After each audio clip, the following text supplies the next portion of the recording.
नमस्कार मैत्रिणींनो, स्वागत आहे तुमचं माझ्या यूट्यूब चॅनलमध्ये। आज मी तुम्हाला बिना चेन न लावता एक बॅग बघून दाखवणार आहे। खूप सुंदर आणि सोपी, शिवायला सोपी अशी ही बॅग आहे आणि खूप छान पण दिसते बरं का। इथे मी वेलक्रोचा वापर केला आहे आणि ते तुम्ही बघू शकता। खूप सुंदर अशी ही बॅग आपण शिवली आहे। चला तर मग व्हिडिओला सुरुवात करूया। हे बघा, हे असं ब्लाउज पीसचा एक तुकडा मी घेतलेला आहे। ह्याचं माप आहे 28 बाय 16 बरं का, 16। ह्याच्या खालती मी असं हे गव्हाचं पोतं एक लावलेलं आहे। आता ह्याच्यावरून अजून एक मी अस्तर लावणार आहे आणि हे चारी बाजूने मी शिवून घेते।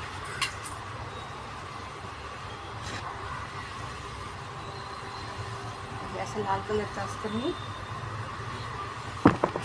ह्याच्यावर लावून हे परत चारी बाजूने मी शिवून घेणार आहे। ठीक आहे, हे बघा, हे दोन्ही बाजूने असं मी शिवून घेतलं आहे।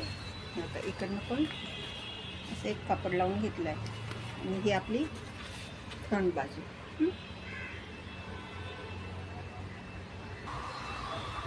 तर हे असे दोन बंद घेतलेत मी।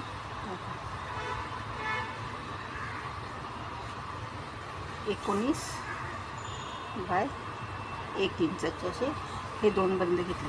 आता काय करायचं, इकडनं आहे ना एक 5 इंच घ्यायचं आणि इकडनं 5 इंच घ्यायचं आणि इथे असे एक हे बंद शिवून घ्यायचे आपल्याला। दोन्ही साईडनी हे असे बंद शिवून घ्यायचे आपल्याला। आता हे दोन बंद मी शिवून घेतलेले आहेत बरं का, दोन्ही बाजूचे। आता काय करणार आहे, इथे मी पट्टी लावून घेणार आहे। आपल्याला इथे चेन लावायची नाही आहे, त्याच्यामुळे इथे मी पट्टी लावून घेणार आहे। आता अशी एक पट्टी घेतली मी आणि ती अशी इथनं अशी शिवून घेणार आहे ह्या बंदावरनं सरळ बाजूने आणि मग इथं असे फोल्ड करून इथं उलट्या बाजूने इथं परत शिवणार आहे। ठीक आहे, अशा प्रकारे मी दोन्ही बाजूला अशा पट्ट्या लावून घेतलेल्या आहेत। म्हणजे काय होतं, आपली ही जी आतली शिलाई आहे ना ती व्यवस्थित दिसेल। आता इथे काय करणार आहे मी, हे जे ह्याला आहे ना वेलक्रो म्हणतात बरं का। इथे हे लावून शिवून घेणार आहे आणि ह्या बाजूला एक असं म्हणजे ह्या बंधांच्या बरोबर मध्ये हे असं शिवून घेणार आहे। ठीक आहे, हे दोन्ही बाजूला असं मी शिवून घेणार आहे। हे बघा, अशा प्रकारे दोन्ही बाजूला मी वेलक्रो लावून घेतलेले, उलट्या बाजूने लावायचे आहे। ह्या बंधाच्या बरोबर मधोमध लावायचे।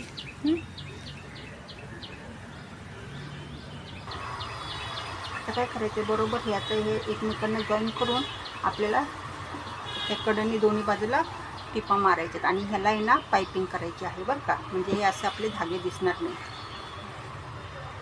हे दोन्ही बाजूने शिवले मी आणि इथे असं मस्तपैकी पायपिंग पण केलं, म्हणजे आपले कुठलेच दोरे असं बाहेर दिसणार नाही।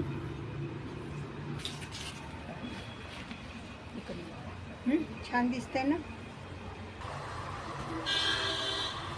आता हा जे कोपरे आहेत आपले खालची, तिथं आपल्याला 2-2 इंचावर मार्किंग करायचं।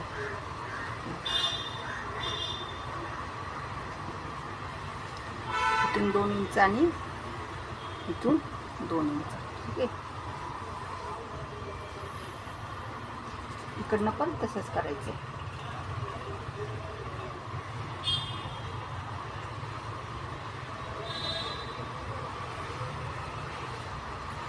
आता हे जे दोन्ही कोपरे आहेत ना ते आपल्याला कापून घ्यायचे।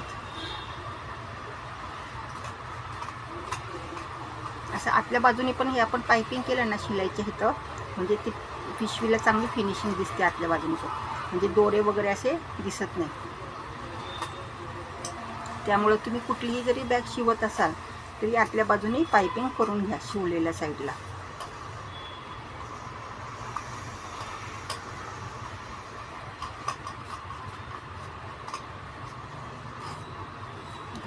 कट केलं आहे.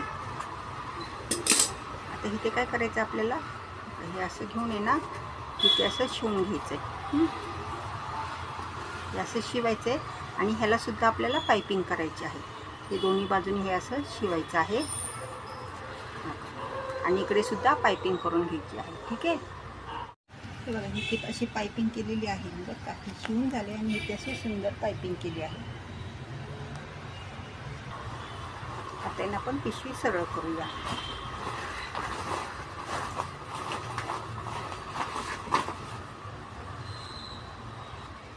मग आता आपली अशी ही बॅग तयार झाली आहे. ही तसा वेलक्रो आहे. आता इथं काय केलं मी, आता हे जे आहे ना, ह्या लाईनीला बरोबर आहे ना, असं इथे घ्यायचं आणि इथे आपल्याला एक टीप मारून घ्यायची अशी, आणि इकडे पण एक अशी अशी आपण दाब पट्टी कशी टीप मारतो तशी इथे आणि इथे असं, ह्या बाजूला आणि ह्या बाजूला दोन्ही बाजूला आपल्याला टीप मारून घ्यायची आहे. ठीक आहे. बरोबर ह्या हे कोपरे पकडायचे आणि असे सरळ टीप मारायची आणि इकडे अशी. तर मी इथे टीप मारून घेतलेली चारी बाजूंना आणि आपली अशी सुंदर अशी बॅग तयार झाली आहे. बघू शकता तुम्ही. आता ही अशी 4 मी शेवटपर्यंत शिवलं आहे आणि खालती असं हा आपला बेस झाला आहे एवढा मोठा, आणि ते वेलक्रो लावल्यामुळे आतमध्ये पण मोठी साईज आहे. आणि आपली तुम्ही टिफिन वगैरेसाठी किंवा कुठं बाहेर वगैरे मंदिरात वगैरे जाण्यासाठी तुम्ही ह्याचा यूज करू शकता. कसं वाटलं व्हिडिओ, आवडला ना? चला तर मग व्हिडिओ आवडल्यास व्हिडिओला लाईक करा आणि चॅनलला सबस्क्राईब करा. धन्यवाद.